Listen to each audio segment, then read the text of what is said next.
Hi, Big O.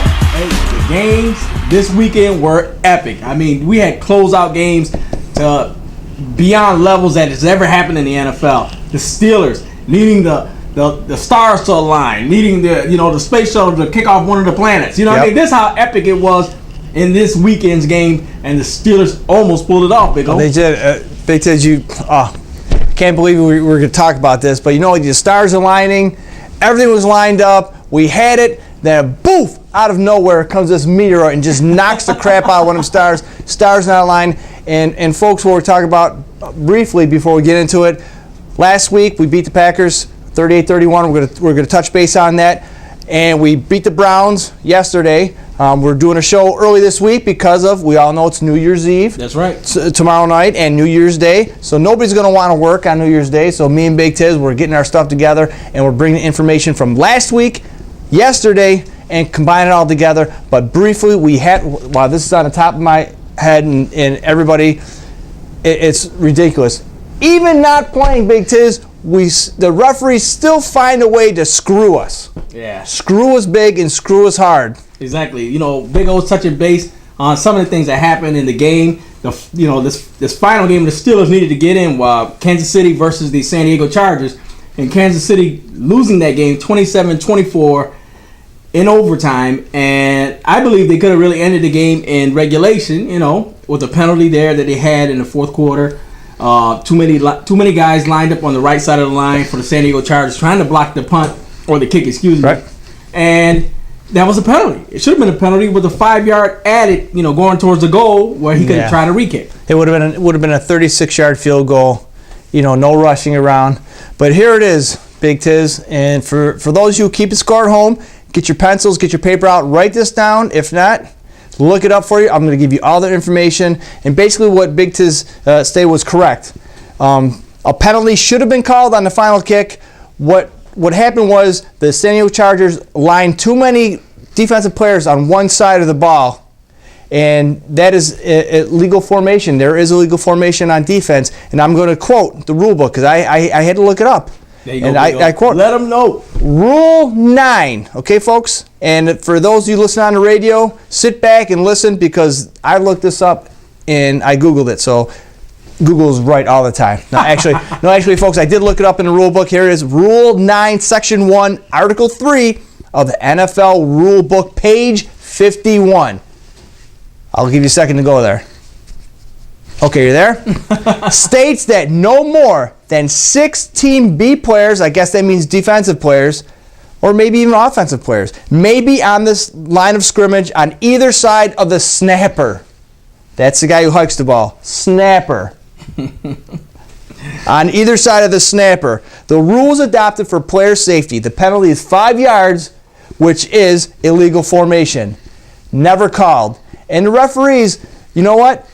They realized this after the fact, Big Tiz. Can you believe that? Yeah. I'm trying to wonder how did they realize this after the fact. These guys call these little intricate holding penalties. These guys call these penalties that more or less are naked to the eye, to a regular person's eye, to be honest, from what I can see, because they have to slow it down for us out there watching TV, and these guys make these calls.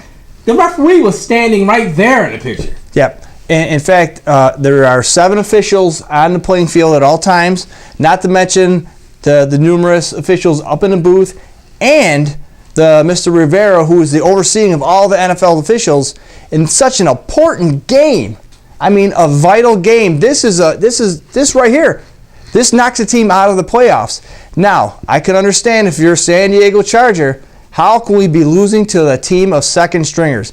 Now, whoever watched the game, from start to finish, it wasn't the starters played, a quarter, a half, or whatnot. From the get-go, from the opening kickoff, second stringers. I think there was only 2 guys who normally start out of both special teams, offense, and defense, played the entire game. Exactly. And that, I think McCluster was one of them, and I can't remember who the other guy was.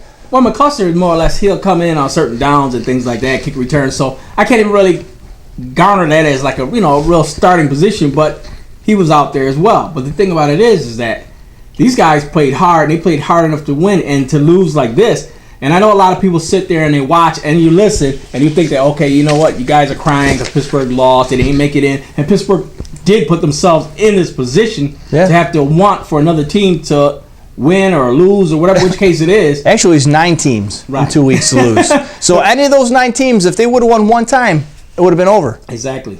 But the thing about it is, I'd rather Kansas City had lost that game because of bad play, not because of bad letting the refs come down to the referees. And that's what it came down to, but it came down to the referees making bad calls. Now wait, it's not over yet, Tiz. That was not the only bad call by the officiating crew. Now, if you watch the game, you'll know it. But we were talking pre-show talk that so far that I have not seen, heard, or read anything about the fake punt that the San Diego Chargers performed to advance. It was 4th down and 2 from their own 30 in overtime. Now, granted, they don't make this. Okay, they don't make this play. Kansas City gets the ball within field goal range. 4 downs, they kick a field goal and they win because in overtime rules, the team who gets the ball first has an opportunity to score a touchdown, win the game over. Right. Or if they kick a field goal, the other team has an opportunity to respond to that, either tie it or win it. But since San Diego did not score any points, if they don't get this fake punt, you could pretty much say the game is over. So let me relive it for you folks at home and the guys listening on the radio. Listen if you haven't seen the play. The guy calling the snap, the up guy we will call him, he got the ball, ran into the pile. Okay? As he hits the pile, he goes into the pile. Obviously, he's trying to gain yardage. The defense is trying to stop him. Right. Ball comes out. Kansas City has the ball. Guy runs down the field, down the sidelines. Touchdown. No whistle. No whistle. Now, as this guy leaves the pile with the football, referee's running alongside of him to the sideline, down the sideline, maybe make sure he doesn't step out of bounds. Not sure. Can't tell you what he was doing. But at no time was a whistle blown until the player scored a touchdown and was leaving the end zone. Then you hear a whistle. Exactly.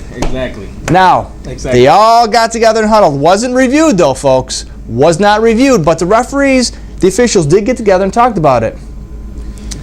And the final outcome was that folks cannot make this stuff up. Cannot make it up. I wish we can find the clip on this because we'd play it right now. The official ruling on the play was the runner had met his destination.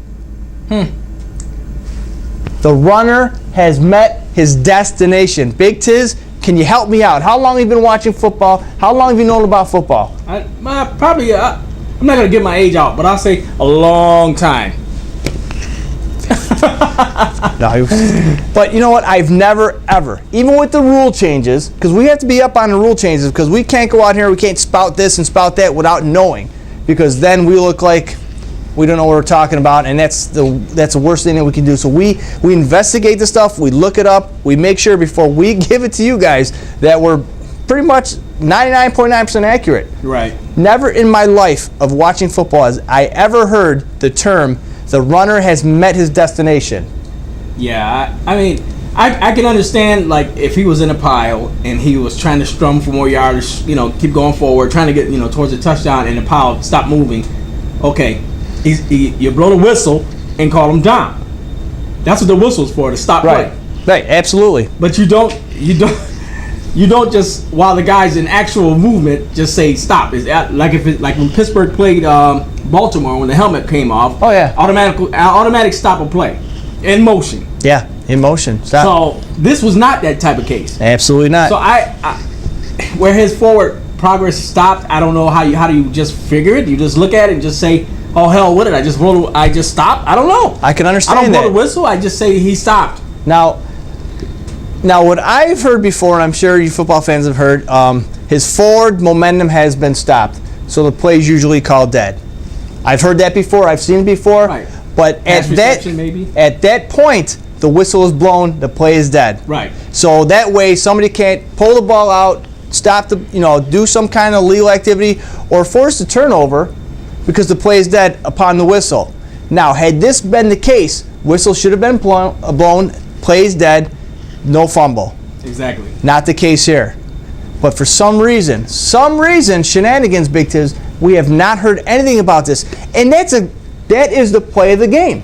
Yeah. Why would they not talk about the play of the game? Because, like I said earlier, if they don't make this, game's over. They're out of the playoffs. Exactly. This is something that you don't normally do. Go for 4th and 2 at your own 30-yard line in overtime when the playoffs are on the line.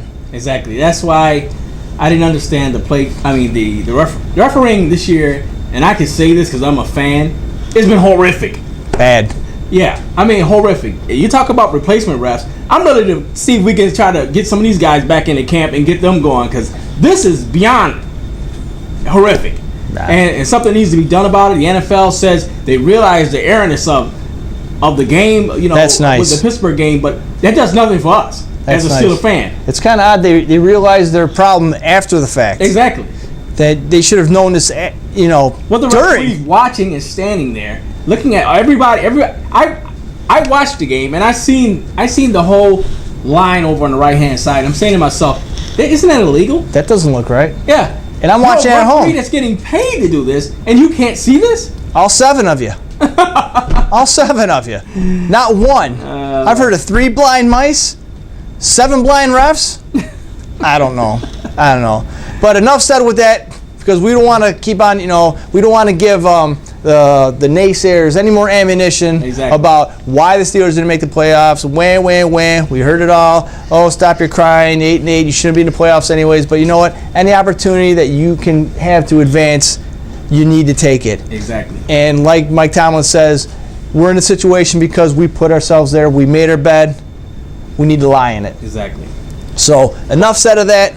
Let's go into last week's game against the Green Bay Packers. Another crucial game and another close game that actually we almost got screwed playing the game. And we'll talk about that in a few minutes. But it was a good game. On the road to score 38 points against the Green Bay Packers. Irregardless if Rodgers was in quarterbacking or not, which he wasn't, they sent him out for that game. Flynn did a fabulous job. Right. So, I mean, yeah, Flynn, at this point in his career, right now, Flynn has proven himself to be a phenomenal backup quarterback. I don't know if the long run, if he can make it somewhere as a starter, but right now, he's doing a phenomenal job as a backup quarterback and has kept these guys in contention while they're waiting for, Rodgers to heal. So he's did a fantastic job. And the Steelers played him on this high level that he was at, just coming off the butt whooping they gave Dallas. So the thing about it is, the Steelers were coming into town, bad weather, frantic crowd, and and we were just trying to get through this game. And the Steelers did a phenomenal job in this game, and they did everything they needed to do to win this game, especially fighting the team and fighting the refs. Yeah, and also, I don't want to say fighting the coaching staff, but late in the game, little, you don't want to play Monday morning quarterback. It's easier said than done when you're not in the situation. But we could have lost that game off of 2 reasons. We'll talk about the messed up referee call, but we'll talk about this late in the game. Pittsburgh just scored. They went ahead. They have the ball deep in Green Bay territory. Green Bay has no more timeouts left. There's a minute and a half left to go on the clock. Why do you want to score a touchdown? Right. Why do you want to score a touchdown? I'm sorry, I believe we were up by 3. I can't remember what it was because so far back. But why would you score so quickly? Right. Late in the game, Le'Veon Bell ran in for that touchdown, and there was still some time left on the clock. I remember what you're saying. Right. The Steelers were in a position, to me, to fall down and basically kind of make that clock run so they can run the game out. Maybe take a kick with 3 seconds or 4 seconds left. But I can understand that, and Big O and I discussed this actually a lot offline about this, and I believe Tomlin's feeling was the fact that putting this touchdown in, and with a minute something left, you kind of rely on your defense to try to hold because they've been doing a great job for the game. That's true. Yeah. But the thing about it is that do you take a chance on getting that kick? Now you put yourself in a position to where if we had that kick and they scored a touchdown, instead of tying us, they would have been beating us. Right. I believe that was another philosophy of Mike Tomlin, that so much could go wrong with the kick, with the field goal. You could miss it. We've seen it happen in good weather, a bad snap or whatnot, and here we are. We give them a minute and a half in it's great philosophy to have. If it works, we're down there. We got to get points. That's awesome. But and it's kind of hard to. Right now, we can talk about it because the game's over. Right. And everything went well. It's one of those things where if you score and you win, you're a hero. If you don't, you're a goat. But everything went well. We ended up winning that game 38-31. Yeah, and it's on the road. And then after that, we needed to beat Cleveland, and we had to have the Ravens lose, the Chargers lose, and the Dolphins lose. The Dolphins playing at home against the lowly New York Jets at home.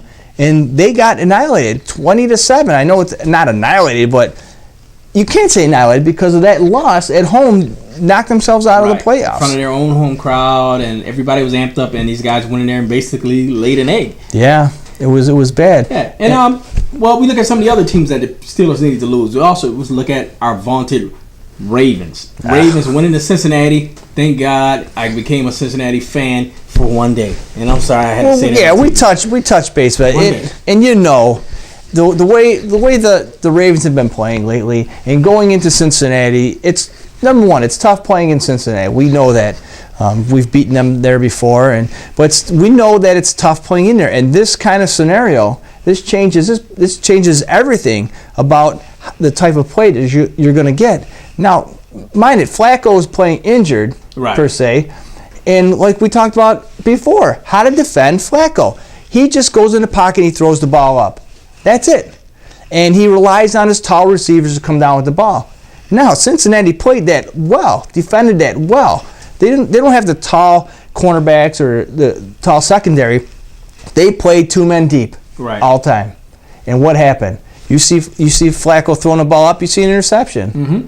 And he's back on his heel, he just throws the ball up, and it's defended well. And plus, to stop Ray Rice, that's another thing. Right. And look, like I said, these are divisional games, and you have to play into a lot of things too. That I don't believe Ray Rice is healthy, and Ray Rice is still a bulk of their run game. And with him not healthy, you bring in Pierce, and Pierce is not that premier of a back as Ray Rice. So Pierce will probably give you a 50 to maybe 60 yards, maybe. Right. But the thing about it is they're not getting that high production from him right now, and this was the most opportune time for him to go into Cincinnati. Cincinnati's all geared up. The home fans all geared up. They know they're in the playoffs, so this is just icing on the cake if they beat these guys, but they need it for positioning just to hold a position, and they did what they needed to do. It's another loss that the Steelers needed. And then we came down to that loss what we just discussed against the Kansas City Chiefs. Well, with the Kansas City Chiefs losing to the San Diego Chargers, which we needed San Diego to lose. And they didn't. They came out victorious, 27-24. But you know what, guys? We're gonna fast forward to this week's game when the Steelers play the Cleveland Browns. The Cleveland Browns, they came into Pittsburgh like they usually do, and Pittsburgh did what they usually do to Cleveland when they step foot on Pittsburgh field, and they won that game 20-7. And it was a good showing, basically on both sides of the ball. The offense did what they needed to do. Bad weather. A couple times where I seen Roethlisberger almost hit Antonio Brown for a touchdown. But because of the weather, heavy rains, cold out there, the ball didn't have much on it. So there are a lot of things that, could have even put the score more out of reach than what it was. But you know what? Things happen. A lot of good things came out of that game as well. Victory, and we just, sit back at home waiting for Kansas City to win this game. But a couple records were broken. Right. And Heinz Field yesterday. The big one was Antonio Brown, the only wide receiver in NFL history to record 5 catches and 50-plus yards every game this season. Every game. Now, folks, with that in the back of your mind, we say it all the time. We're going to get to Gone But Not Forgotten later in the show, and we'll tell you how Mike Wallace did in the playoff loss, but the potential playoff game, right?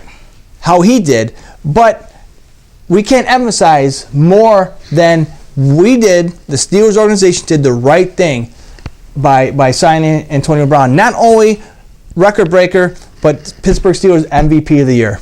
Exactly. This guy's he's done it every game, year in, year out for the Steelers right now at this point in his career, to where this young guy is stepping up big. He's making the big catches.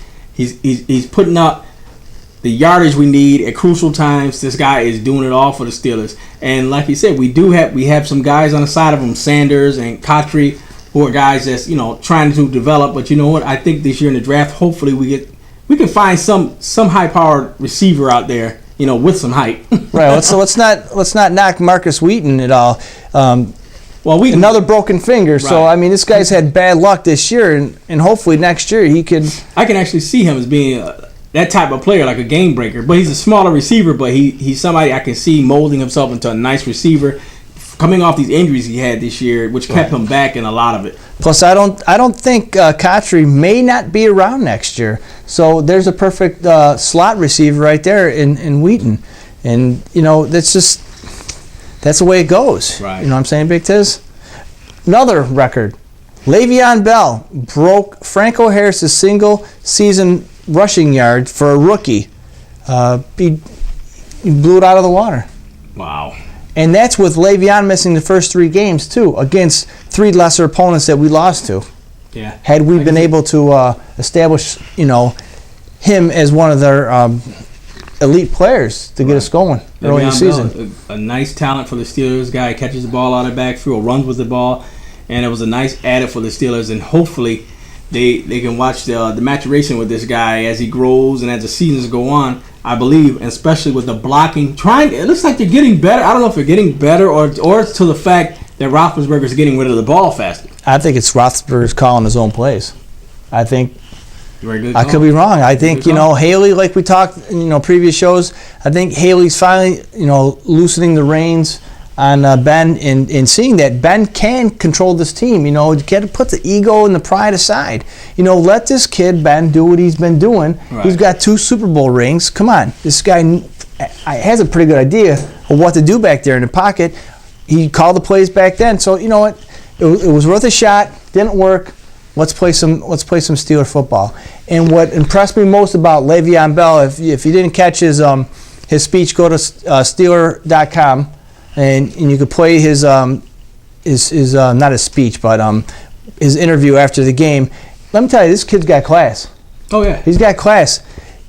What impressed me the most, he said, he's very humbled to be even his name put in the same sentence as Franco Harris, because Franco Harris is he's the guy. Yeah, guy from Steeler folklore. This guy's he's did it for years. 4 rings toting on his finger. And this young guy, hopefully he can help us get a couple more, you know what I mean? Right. So and to be humbled to be even spoken in the same sentence as Franco Harris was one thing. But what got me the most, what impressed me the most about this young man was he said he couldn't do it alone. Exactly. And granted, maybe most of his yards were after the first initial hit, but to thank the offensive line and all the other guys he thanked for breaking this record, it just says nothing but class to me. He wasn't looking for a spotlight. He broke the record that most guys. Yeah, I did it. Yeah, I did it. I. But he wasn't like that, and that impressed me. I really like that.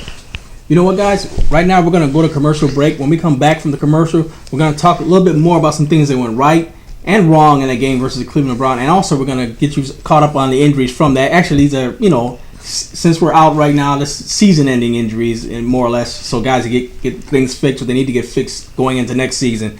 Next up on Steeler Nation Live. Uniform Express, located on 1408 Buffalo Road, Rochester, New York, for your police, fire, or EMS supplies. One of Rochester's top and finest suppliers of shirts, pants, shoes, boots, and accessories for your professional uniform needs. Uniform Express also does embroidery and screen print for team uniforms, jerseys, and corporations. Hours are Monday through Friday, 9 a.m. to 5 p.m. You can also go to their website at www.uniformexpress.com or call Brian at 585-529-4245. That's 585-529-4245. And let Brian know you heard his ad on our show, Steeler Nation Live. 4-of-a-kind consignment and resale, Jeromesville, Ohio. Everyone knows everybody. Everyone calls your friend. You don't need an invitation. Just kick off your shoes and come on in. At 4-of-a-kind consignment and resale, they have antiques, vintage items, electric items, clothing, and housewares. 4-of-a-kind consignment and resale is a 4-generation family-owned establishment that also has Muffler and More, Spade Web Design and Publishing, and Spade Enterprises. a business that loves and cares about the community. Even though they are in Ohio, 4 of a Kind Consignment and Resale has a ton of Steeler items for sale now and even more during the season. They're closed on Mondays, but they're open Tuesdays through Sundays. Call Heidi. Her phone number is 567-203-7858. That's Heidi at 567-203-7858. Or look for her on the web at spadeinc.com/4oak.html. They ship everywhere.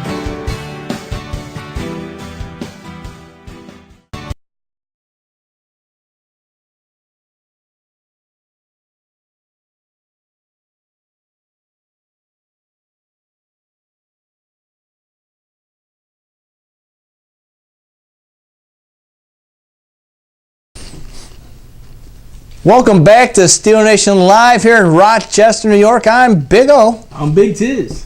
And here we have this part of the show, Big Tiz. What went wrong, what went right. And this is part of the show, folks at home. We talk about, obviously, the things that went wrong. Right. What we did wrong and things that we did right. So let's start off with the list of wrong.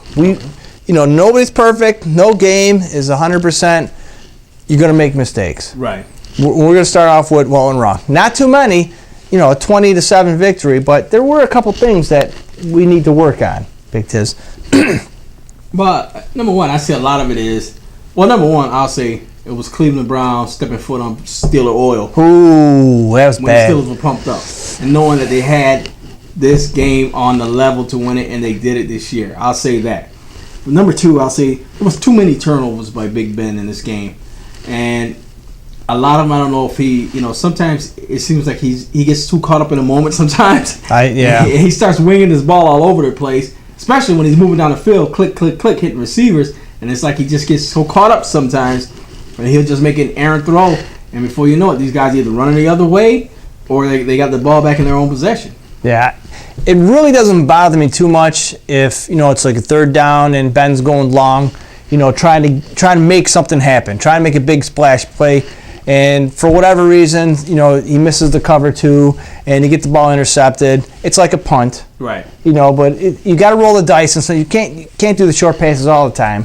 So when that happens, I could kind of understand Ben's trying to open the game up, okay. But these short interceptions, it just bothers me because you got to look at the cover. You can't. Right. I mean, it's just not good. Right. So a lot of short interceptions actually what kind of killed us last year in more or less the regular season / playoff game against the Cincinnati Bengals when Ben threw some like late picks in there, you know what I mean, that kind of ended the season for us. Yeah, and also when you throw those short interceptions, you're putting them in prime field position to either, run the clock, kick a field goal, and more likely what happened to us all year is the touchdowns. Right. That I think it was like over 90% of the turnovers were turned into points somehow or another. But you can't turn the ball over, especially you have to play as perfect as you can. Exactly. And 2 interceptions, that's average for most quarterbacks, but not for Ben Roethlisberger if you want to win. Right. So. Well, I think some of the other things as well that the Steelers were missing some opportunities, such as Cortez Allen had a great shot on an interception that slipped through their hands. And the Steelers right now, with their defense, trying to still find themselves all season because of injuries or younger players trying to step up with older players, trying to mesh, which they ended up doing a great job here and there in games, but never really putting it together as a cohesive unit until this week against the Cleveland Browns. They did that. But you have to take advantage of these big INTs that you have. Oh, absolutely. Yeah, just like I alluded to a couple seconds ago, not only do you not turn the ball over, but any opportunity you have to get a turnover, such as a fumble recovery when you're trying to pick it up and run with it, but you don't have it yet and you don't get the ball, or interception that's like right to you. That's kind of like one of those, you're playing Madden game and your defender, the ball goes through him somehow. That was almost the case with Cortez. Granted, it was kind of like Olay on the side, but I mean, when you could get both hands or both arms around the ball, you should catch it. And thank God that that this didn't happen. That they didn't score. They actually did a 3 and out. And not to get off the touch base of what wrong with the Steelers, but I blame the Cleveland coaching staff. Now, the Steelers are up 17-0 at one point. Right.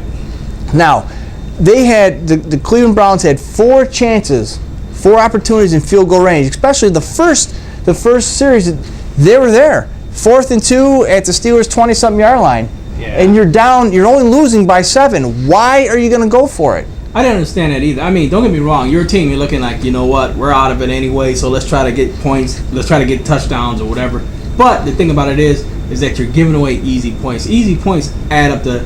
You just seen the Ravens win a game against the Detroit Lions on nothing but field goals. Right. They could have had 12. It could have been 17-12 at this point, and a chance to make another field goal, which could have made it 17-15. Exactly.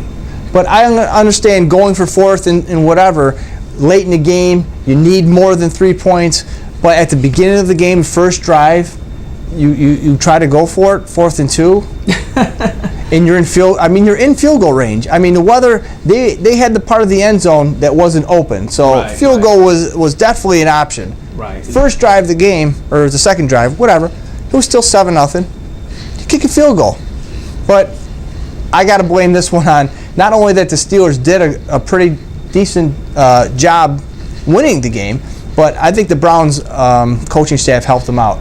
Yeah, they did. There were a lot of, not understandable calls that they made in that game, coaching wise, that kind of, kept the Steelers in this. I mean, and a lot of it had to do, like we said, with the weather conditions and things like that. But if you take advantage of the points as you get them, they could have made this thing a lot tougher for the Steelers just by doing that, and they just didn't. And by the way, the Cleveland Browns coach isn't there anymore anyway. He just right. Fired actually today. Yeah, we don't want to divulge too much time into that because so many coaches were fired. Right. Like Monday. Yeah. I know 7, 8 off the top of my head, I believe, got fired. We're talking head coaches. We're not just talking about line coaches or whatnot. We're talking head coaches, and a couple referees should have been with them. I agree. I'm just saying. Maybe they'll look at it in the offseason. Maybe that's some of the replacements. No. The NFL hands it like this. We realize we made a mistake. We're sorry. Good luck next year. There you go. That's how the NFL handles their issues. I agree with you totally. Coaches, teams, we lost again? You're fired. That's it, simple. And you know what? I just don't understand that philosophy. Okay, I can understand if a coach has been there for over 4 or 5 years and you're just not winning games, there's a chance. But when you got these guys been there 2 or 3 years and not winning, look, you might want to look deeper into the team. I agree with you. You totally. They're not coaching a team because they won a contest. These coaches are hired because of their ability to coach players. Now, if the players aren't coachable, you need to get rid of the players and get in players that you can coach. I agree. I mean, totally. It's just too soon for anybody to fire a coach. It's too soon. You need to evaluate the situation, and it's just you can't have these knee-jerk situations because now, say you're a 4-12 team, and you bring in a new coach. What do you think your record's going to be next year? Yeah, it's like you're basically starting everything from scratch again. So unless your name's Andy Reid. Yeah, but you know what? Andy Reid. To be honest, how many Andy Reids are out there? That's true. Not many. Not many at all. I see this year for the Kansas City Chiefs as just being a year that they put up some points and they got a nice record, but as the years go, I could just actually see that team start to decline anyway. So that's right now that's just that first year. You know what I mean? I'm glad I got you everybody off track. Let's get back on track.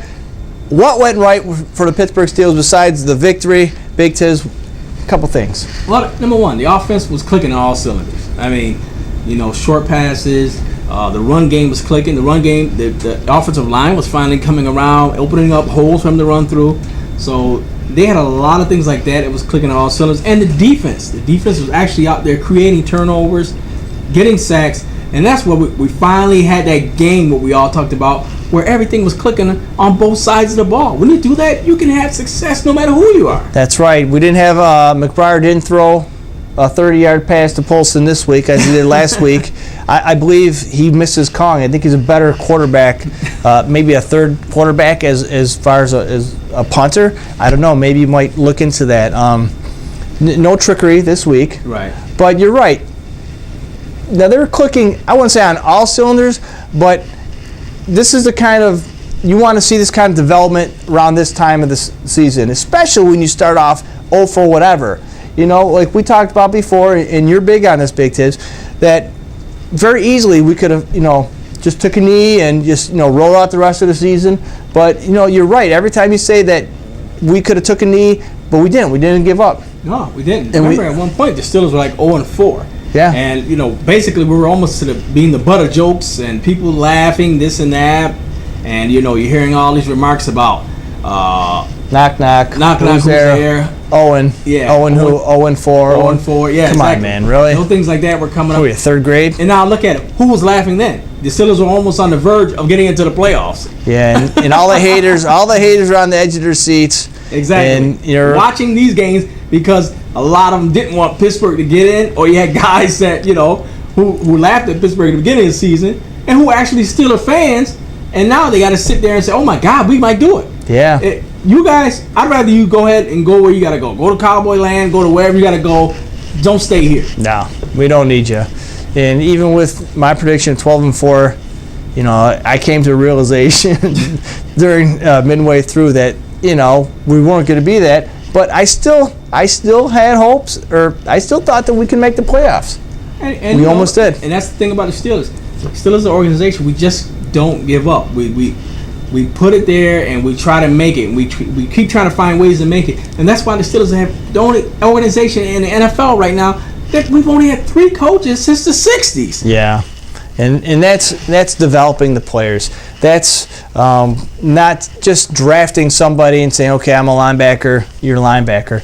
Pittsburgh is very, very good, and their coaching staff is very good with getting these young players and looking how they can help the team with what talent they have, not just because they played a certain position in their college, right, but what can this young man do to help our team in other ways besides being a linebacker. And we talked about this before, and I'm big on this. Carnell Lake, one of the most prolific cornerbacks in not only Pittsburgh history, but NFL, who's our cornerbacks coach right now, was drafted from UCLA as a linebacker. He was a very, very one of the best college linebackers of his time. We drafted him, and what happened? Now he's a cornerback, and just stuff like that. Same MO actually. Yeah. With Palomalo was from that form as well.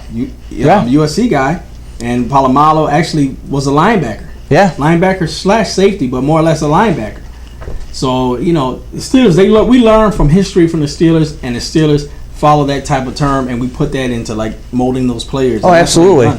Their attributes. Use all the attributes wherever they can. Special teams as well. Punters could throw the ball. Stuff like that. Sometimes they punt, sometimes they throw. We don't know. Exactly. But I was also impressed with the lack of penalties. Yeah.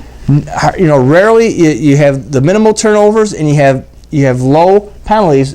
2 penalties, I think it was for 15 yards the whole game. Yes, the referees were there, I believe.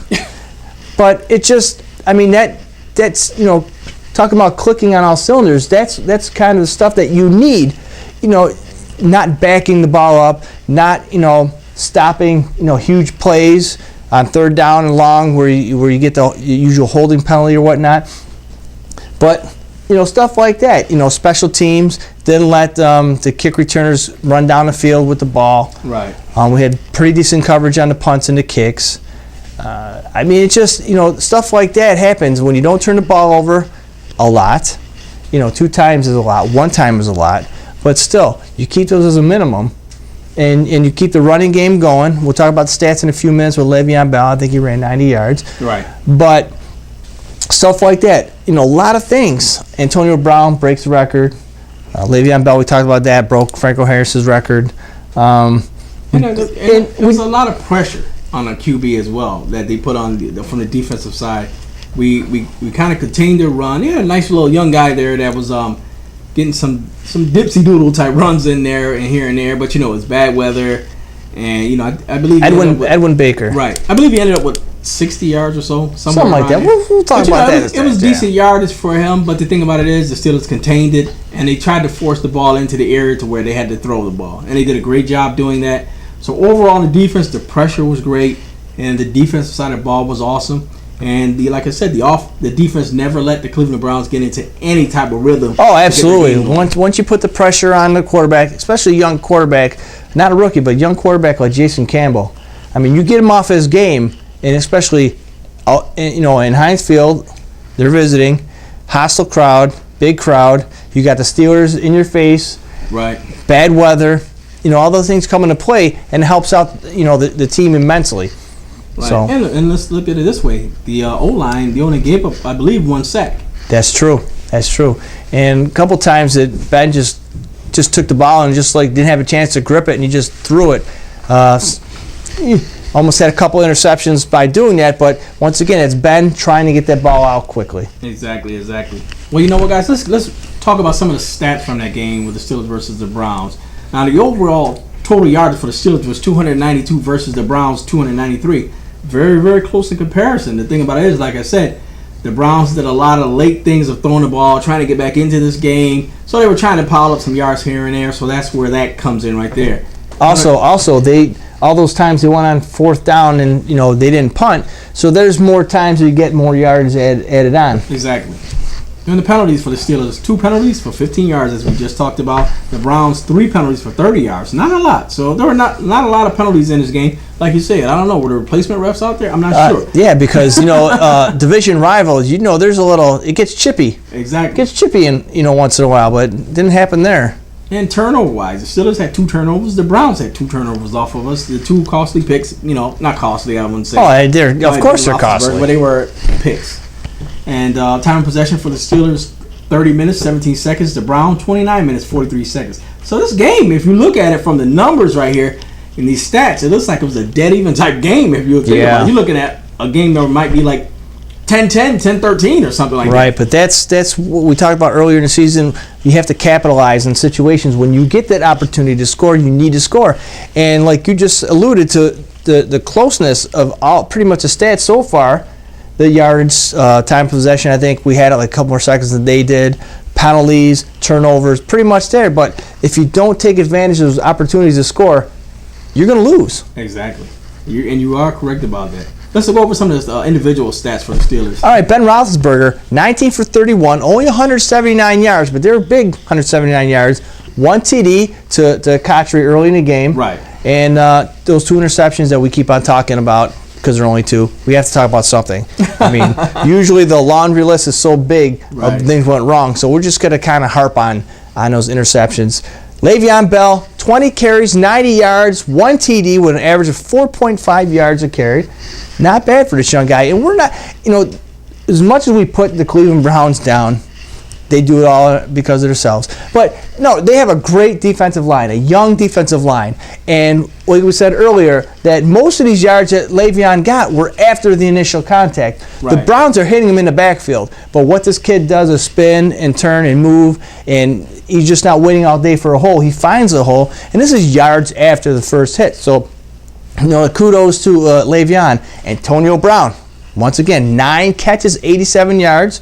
No TDs though, but when you put that kind of effort into, you really don't need TDs if you're in this this time of the season, this time of the point of the game. They're great. Don't get me wrong, folks. I would love to have him have 2-3 touchdowns a game, but it's not a necessity when you're doing other things well. Correct. And Ben, he threw the ball around to 7 different receivers. So he's spreading the field. Right. And that's what you got to do. And the defense, 3 sacks, 1 interception, 1 fumble. So we're pretty much doing what we had to do to win this game. Hey, there you have it. The Steelers are doing it. The Browns, actually, Campbell was 23 of 41 for 240 yards.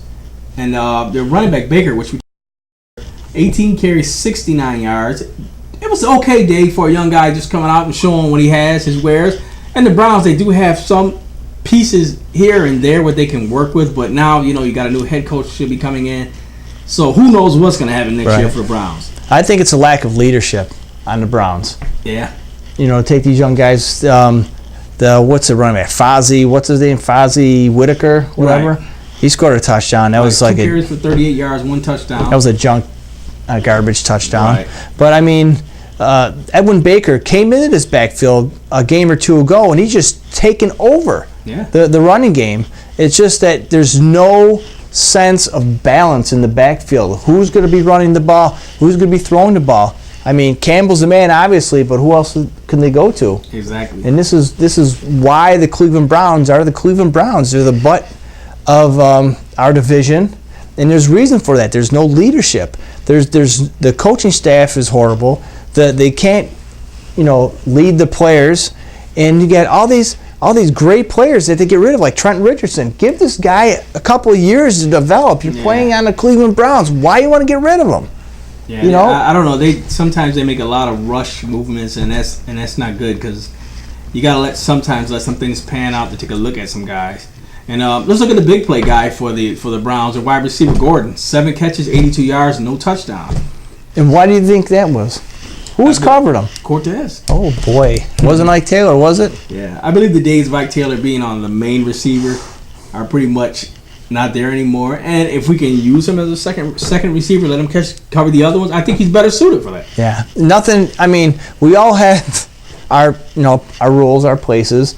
Now, if you could do something better at another position that you were doing, what's wrong with that?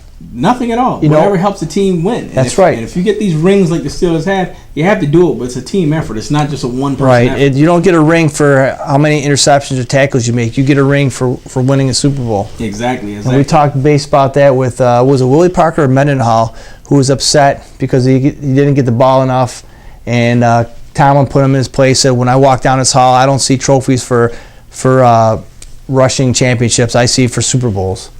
So, hey, that's what we're talking about. That's it. The defense for the Browns, let's touch base on that. 1 sack, 2 interceptions. I mean, the defense did what they could do. They're faced with a lot of injuries as well, and these guys, right now, I don't know where the leadership is going to come for them, and I know, after this game that these guys got to look, if you're looking at it from the other side, these guys got to be looking at a dismal glass and wondering who's going to be there to fill it with the needs that they need this year in this offseason. So, the Browns, I got a heavy heart for you guys because you're out of division, but things don't look good right now. and another thing that kind of helped us out was we're getting at that point where we're not losing as many guys to injuries as we've at the beginning of the season, where guys are going down left and right. Only everybody's get the bumps, the bruises. Kiesel came in with that foot. He still played a remarkable game. I commend him on that. Also, we only had like 2 really, if you want to call them major injuries. Cotchery went down late, almost a acrobatic catch in the end zone. Right. He came down on his ribs. He's got bruised ribs. So we'll see how he is next season because we're not playing next week, so we don't really have to give an update. And McClendon, he re-injured his ankle. So pretty much besides that, I mean, he's day to day or week to week or month to month now. Right. I guess. But basically, that's, if you take everything that we talked about, folks, you talk about not turning the ball over, not committing too many stupid penalties, not having the injuries, clicking on all cylinders, having your special teams somewhat play better than what they've been in the past, and you end up winning games, folks. It's simple as that. Exactly. Well, guys, we're going to head out to commercial break. When we come back, we're going to talk about, our final show that's going to be coming up soon, which is going to be actually next week for the 2013 season. We're going to talk to you a little bit about that, let you know what's going to be going on with us here on Steeler Nation Live, some plans for the show, and we're going to take a look back at some things that happened during the season as well. And also, we're going to talk about Gone But Not Forgotten, just to do our final tally of these guys, Rashard Mendenhall and the rest of the crew, to see how they're doing. Next up on Steeler Nation Live.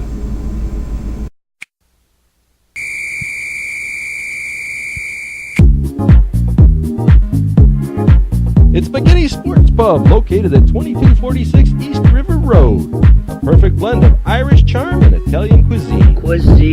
From Calabria favorites like calamari to chicken French to the new signature dish like the Steel City Deli. The Rothless Burger. Everything is delicious and prepared fresh for you.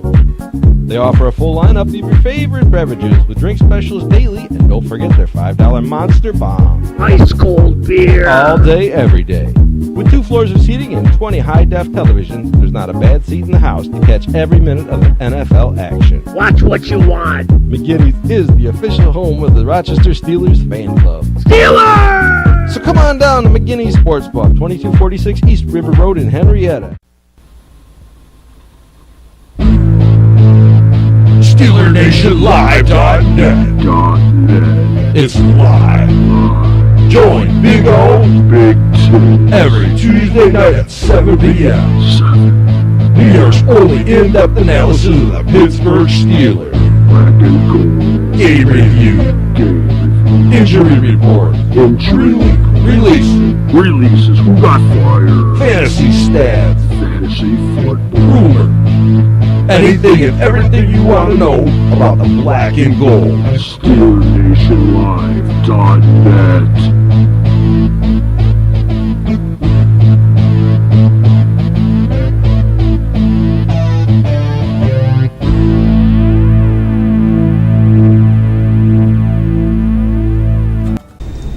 Welcome back, fans. Still on Nation Live. Big Tiz. Big O here in Rochester, New York. 10 degrees, folks, here in snow. I'm freezing my butt off. I hope it's warm where you are. But it's hot in the studio. Hot. Look, 'cause I'm sitting next to Big Tiz. That's what we're saying. Hot. Hey, guys, we're going to flip this. We said we're going to talk about the year in review, give you guys a little bit of update of what we're going to talk about. But, once we talk about that, we actually want to talk about Gone But Not Forgotten. Nah, we're going to talk about those 3 ex-Steelers out there and we give you feedback of how these guys were doing this year. And then, we had bits of spurts here and there where we had some decent play from some of them, and some we didn't have any play from any of them. But you know what? That's why they're ex-Steelers. Yeah, that's true. And we're famous for, we let one go, another guy steps up, takes complete control and advantage of the situation. Exactly. Let's start off with number 1, our old fabled ex-Steeler, James Harrison. The Bengals won that game 34-17. Huge game against the Ravens. Exactly. At home. How did Harrison do, Bill? Harrison, well, he did play, and remember, Big Tiz, let's put in perspective that he has had some injury woes, new defensive scheme in there, but he's got a job, he's getting paid. 60 minutes of play, he assisted on a tackle. I think you had more tackles than he did. I probably did too. Yep. That might have been a donut. But the thing about it is, you got to think about it. Like you said, this guy's learning a new position, and realistically, he's out of position where he played for so many years with the Steelers. So, James Harrison, come back and retire in Pittsburgh. Yeah, come on, black and gold. Let it sit in your soul. Who day, we day. Exactly. Come retire and that. Who day, we day. We day. That's right, the black and yellow. Well, let's look at another Steeler, Rashard Mendenhall. Oh, yeah. 23-20 loss to the San Francisco 49ers. Rashard carried the ball 10 times for 47 yards, no touchdown. Now, I've watched bits and spurts of this game, and the thing about it is that when I see Rashard Mendenhall carry the ball, especially when it's in close contact quarters, in between the tackles, I'm looking for the ball to come out. Yeah. I haven't seen a fumble stat yet, but you know what? We don't want to get too picky on the stats, so I'm pretty sure he's got a bunch of fumbles in there somewhere. We just want to give you the meat and potatoes. Exactly. And if you look at it, 47 yards, 10 carries, that's what, 4.7 yards carry? Not bad. Hey, what's going on here? 23-20 loss? You got to get in the game. I don't understand that. It's not like when you're down by so many points, because this was a close game. Right. I remember watching. I got the red zone. I remember watching. It was a close, tight game, so there's no reason to throw the ball. Right. So obviously they're looking somewhere else to get the yards on the ground.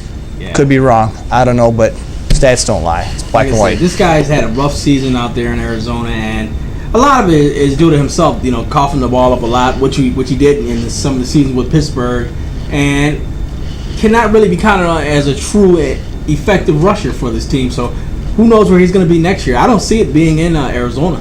No, I don't. Maybe the CFL, Canadian Football League, might be looking. Edmonton somethings. Eskimos? And I think you're right. Edmonton Eskimos and Toronto Argonauts. I think those are the only 2 teams up there. but they're pretty tough. They play each other every year in the Canadian Bowl. It seems you could look up the stats. Maybe I'm wrong, but every time I'm watching the Canadian Super Bowl, it's either Grey Cup. Wow, look at you, Big Tiz. watching Ding, ding, back ding, in ding, the ding, ding, ding. The Grey Cup. Look at the history of the Grey Cup. See how many times Edmonton played Toronto. I think it's every year. I don't know. Edmonton's are there and there a lot. I will say that. I like Toronto. They got some pretty cool uniforms. You would, wouldn't you? I would. But anyways, Let's look at Mike Wallace. Mike Wallace, let's look at him. 5 catches, 25 yards, 1 touchdown. A lone They touchdown. lost that game. The only- big game they needed at home. The only bright spot of that game. Yeah, Yeah, that's right. He scored the only touchdown. the only one. I believe that was a 5-yard touchdown throw. So, in your own mind, Big O, what do you think of Mike Wallace down in Miami and what he has accomplished this year? Here's my thoughts and feelings on that. You know, sometimes you do a good job, you deserve to get paid. Understandable. But then there's some times where you look at your job that you're doing and does it justify the means? Right. Granted, Wallace was a great acquisition for the Pittsburgh Steelers. He had many big games for the Steelers, more in Pittsburgh than he did in Miami. But you know what? You have to be a realist. You got to come to some kind of realization, you know, that a couple million off. I mean, is that really going to break the bank? I mean, he could have stayed with Pittsburgh. But I guess when you get your agent, you get all these people filling your head with stuff, you know, go here, make more money, whatever. All right, he's making more money. But you know what? When this contract's over, I really highly doubt that he's going to be in a Dolphin uniform. Yeah, to be honest, well, not at least for anywhere near that amount of money anyway. No, and we can compare. It's not comparing apples and oranges because these guys play together, Antonio Brown and Mike Wallace. Antonio Brown always played in the shadow of Mike Wallace and never said anything about it. But you know what? When his time came, Pittsburgh knew what to do. And they gave him the money because why? They knew what he was capable of, and they also knew what he has done in the past. Exactly. Being a number 2 receiver and all the accomplishments he made and all the games he won for the Pittsburgh Steelers. Not in the limelight of a Mike Wallace, but folks, I can't say it anymore, that Pittsburgh Steelers did the right thing. Not only did we save money, but we got more of a player. Yeah, exactly. Antonio Brown. Well You could see how it's going down in Miami. And Tannehill, he's no slouch of a quarterback. I mean, Miami almost made the playoffs on their own because of their caliber, their type of play. I mean, they're no Cleveland Brown. You know what I'm saying? They're no Jacksonville Jaguar. They're the Miami Dolphins. They got history. They're a great organization, great coaching, great owners, and they got Tannehill for a reason. He is a good up-and-coming quarterback. And when you got, you know, like players like Mike Wallace to throw to, that's a dream. That's a dream for a quarterback to have that type of caliber. But when you got your head in the bank and not in the game, this is the results you get. Ooh. I need a drink. Well said. Not to put Mike Wallace down because he is a very good receiver, Right. but not the kind of receiver for the money that he wants. Yeah, At least now. I like it. So, guys, there you have it. You got those 3 ex-Steelers, and you hear how they've been doing this year. You know, some of them, like I said, pretty much all 3 of them a little shaky at times. Mike Wallace actually, honestly, the best out of the 3, but he still did okay. I don't know about okay for the money because there's a lot of money laid out for Miami. A lot of green over there. But you know what? Sometimes the green isn't always grassy on the other side. There you go. Well said. Like that? Well, guys, you know what? The next show, we're going to jump and talk about that. The next show that we got coming up, we're going to talk about a lot of things that happened with the Steelers over the year. This year, this 2013 campaign, the Steelers starting off, like we said earlier, the butter jokes, 0-4. You know, guys just giving up. We got other Steeler fans that were talking garbage online about the Steelers, the organization, the coaching. Giving up, wanting to fire everybody, but these are the same guys that are out there screaming when they're winning. To me, like I said, you got to be a fan, and you got to be a fan 360, and that's why we're going to do this show, the year in review. We're going to show some of the tough things that happened with the Steelers and how the Steelers rebounded from things. We're going to talk about numbers. We're going to talk about a lot of different things at this next show upcoming, and it's going to be our final show of the year anyway. So we're going to end it off with a bang, and we're going to talk about a lot of things, Big O. yeah, especially the acronym ALE, accountability, leadership, and execution. I believe that we developed that. Maybe a little bit too late, but you know what? This is something that we can take into next season. Exactly. I know that it's not what you want to hear. You'd rather us say you'll take it into next week, playoffs, but you know what? Look at where we started and look how we ended. Exactly. I mean, we started on a sour note, we ended on a high note. Granted, 8-8's not the best record, but you know what? It's not the worst. It's somewhat respectable. It's at least 500 and gives you hope for the next year. Exactly. And, you know, it kills me to say that too, next year. But you know what, folks? Like Big Tiz alluded to earlier, the way we started, we could have just fell apart and just, you know, and a lot of people talked about, yeah, we should have lost some games, get a better draft pick. That's ridiculous. Yeah. I mean, if you stood up and you put on that uniform, you're playing for the Lombardi Trophy. So why not put the best effort you can out there? And, you know, the Steelers, they did that. They didn't do that consistent as we would have wanted, but you know, things happen, and we got a younger team, and I'm pretty sure this season we're going to even get even younger. So you have to look at things like that, and you have to look at it that we're going in some direction. We're not at the bottom. Nope. I don't believe I believe we're a little bit above the middle, to be honest. Yeah, we're not where we want to be. Right. Obviously, we're not in playoffs, but from our first win to our last win, we're going up. We haven't taken a step back. Right. Granted, we didn't win outright the last games, you know, but still, we didn't fold. Exactly. We didn't fold. Hey guys, you know what? We're gonna go to our final commercial for tonight. When we come back, we're gonna give you our final thoughts. And there you have it, till our last show for our 2013 campaign, which will be next week. Next up on Steeler Nation Live. Heckle and Jekyll Sports Cards, Collectibles, and Video Games. Open 7 days a week here in Rochester, New York. Mike has all kinds of individual cards and packs. Baseball, football, basketball, hockey, Pokemon, Yu-Gi-Oh, just to name a few. Mike also has the widest variety of video games too, from Sega Genesis to Wii to PlayStation to Nintendo, Game Boy Color Advance, and so on. Mike has all the old school games you can't rent or buy anymore. Mike also has a great selection of autographed memorabilia, sports jerseys, hats, 8x10s signed by your professional athletes for you to buy.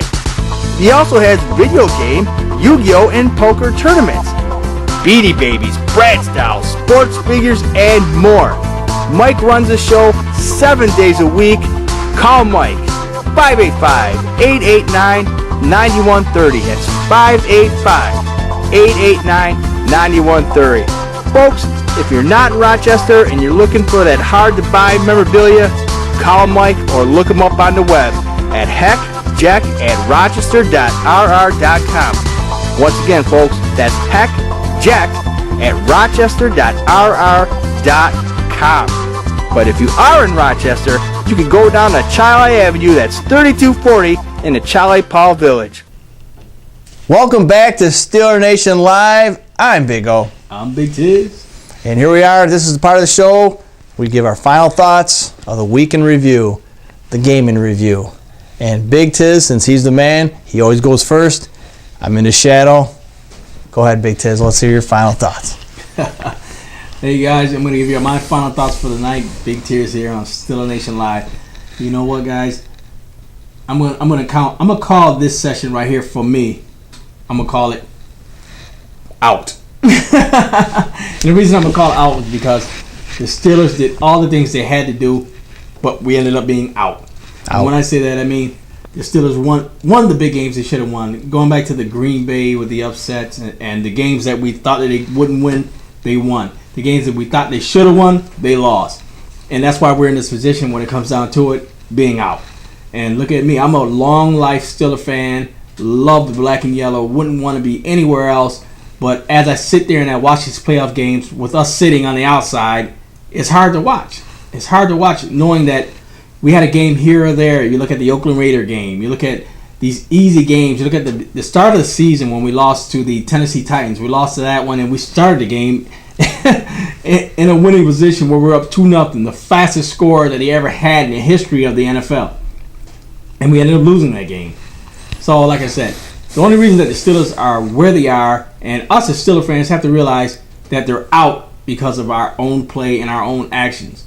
But the thing I want to say about that is, I'm a Steelers fan to the core, and with us being out, I'm looking for new exciting things to be happening next year. Like I said, with the emergence of our younger receivers, with the emergence of Plaxico Burress, who was out this year, with a receiver that we need as height, and we got this guy for little to no money. So I believe he will be a good contributor this year.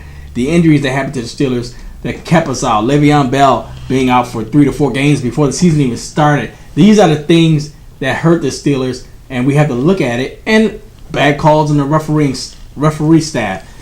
A lot of things helped the Steelers be to where they are, including the Steelers themselves of being out for where they are in this 2013 campaign.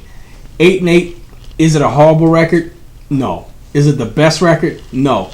Is it somewhere down the middle? Yes, it is. But right now, the Steelers were a team that was somewhere down the middle, and we played like that all year long. We never had that consistency, that balance on offense or defense, and the Steelers have found that, but they found it in the last game, which they should have found it in the Miami game, to be honest. But you know what? You don't do the things that you need to do. That's why we are where we are, out.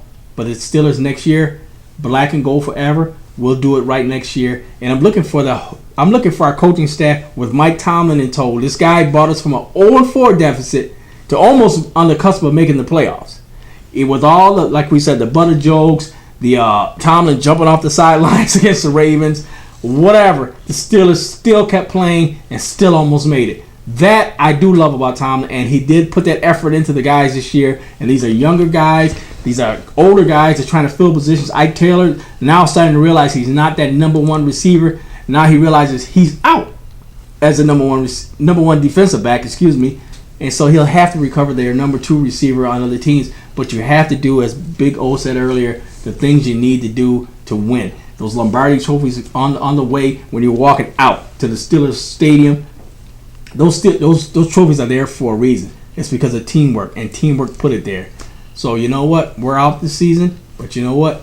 We're in when it comes to titles, and we'll always be there. Big O, Big Tiz from Steeler Nation Live. Big O, give him your feelings, baby. Well, I'm going to have to switch up next year. I think I'm going to have to go first because it's very, very hard to top that. Not that we're trying to outdo each other, but we don't want to be too redundant. I don't want to, repeat what Big Tiz says, and everything that comes out of this man's mouth is gospel. Whatever he says, it's the truth. And I just want to reiterate on some of the things. We're in this position not because of the referees. We always talked about this during the season. We shouldn't get in the situation where we need to rely on the referees or to rely on anybody but ourselves. But you know what, folks? We made our bed. Now we have to lie in it. We're 8-8 because of us, not because Kansas City got cheated out of a win and we didn't advance to the playoffs. A lot of things happened. We played near the end of the season the kind of football that we should have been playing at the beginning of the season. We played the good teams good, and we played the bad teams bad. And right there, folks, that's an 8-8 season. You have to win the games that you need to win, plus you got to win all the games. But when we play up to our opposition, and then we also play down to our opposition, we need to get that out of the playbook. So if we play every game like it's the last, if we play every game like it's for the playoffs, or we play every game like it's a Super Bowl, the chances of us coming out in a winning season are huge. And we are starting to get at that point where everything's starting to click, everything's starting to go together.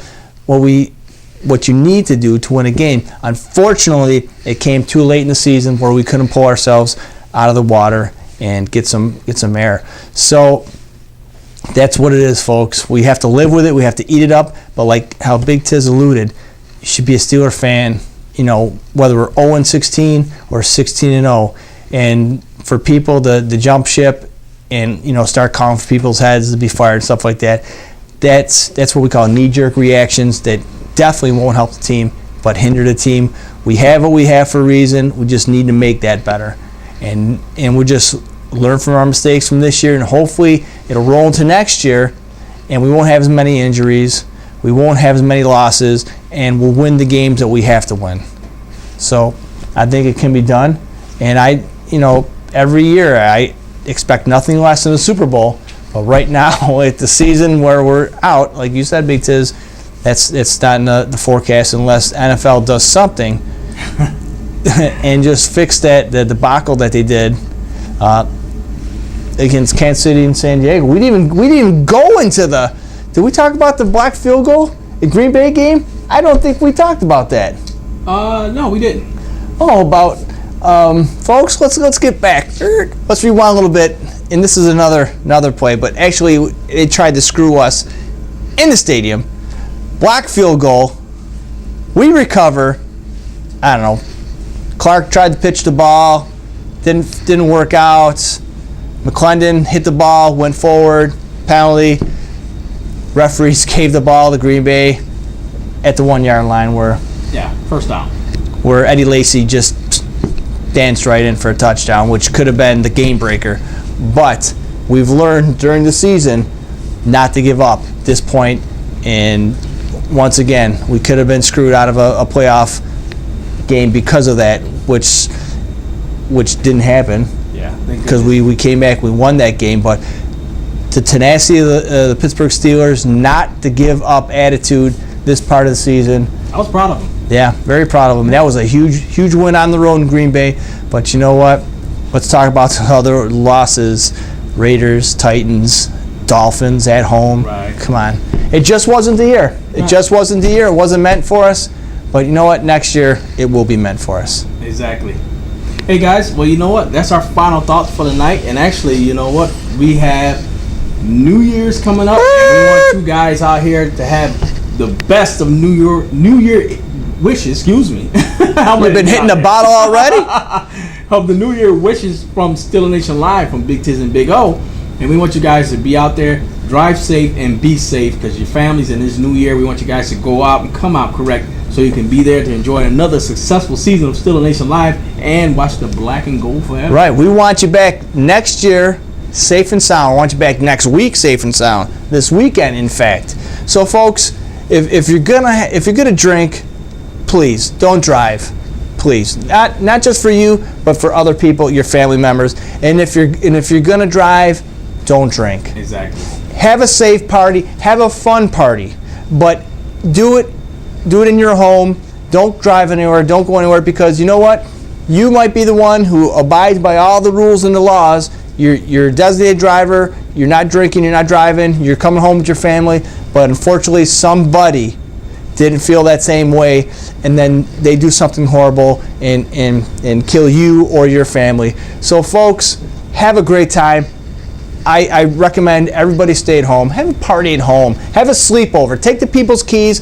Make sure that you come back next season, not only to watch me and Big Tiz, but to watch your beloved Steelers win a Super Bowl. We need you around. Your kids need you. Your friends need you. Your loved ones need you. So please, don't drink and drive. Hey, there you have it. Another beautiful year here on Still a Nation Live 2013 campaign. We'll have the Steelers are done actually, but we'll be back for our final show next week. We're not done. Exactly. So you stay tuned. We won't let go. We can't let go. There you have it. Yeah, that's what they call eagerness. But we'll see you guys next week on the final show here on Still a Nation Live from Big Tiz. And I'm Big O. Hey, you guys have a good and happy New Year's Eve and New Year's. Yep. We're all going to Big Tiz's house. Oh. Still a Nation, Big Tiz, Big O, Big Tiz, Big O. It's Still a Nation, man. Yeah, Mr. Stun, Big O. Yeah, I had to say it was a Stun, man. You know, 'cause you know, it is a Stun, man. Yeah.